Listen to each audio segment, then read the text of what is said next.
ya ariko rirashamba buriya ni iry'abandi ariko abantu bashobora kuba barakize bari abantu bashobora kuba barakize ariko ubundi abakire ni ibiki twebwe twarahize byaraducanze twabuze amafaranga ariko mana yanjye ngubu nkazagera gutya mana ukanyibuka wumva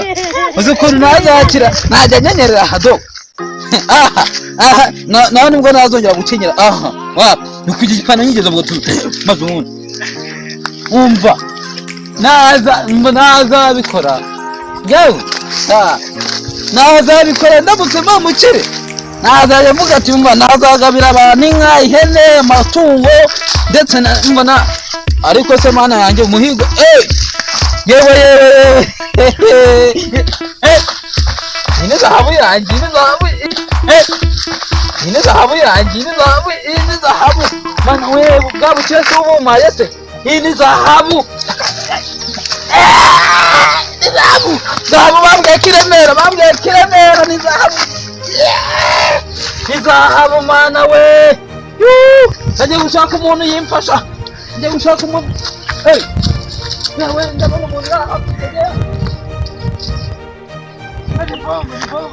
ni bongo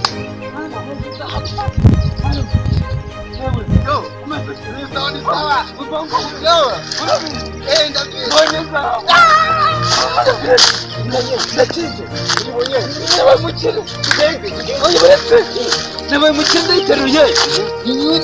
zabusi iraremera ndagufasha tugende uramfasha ndagufasha ni zahabu tugende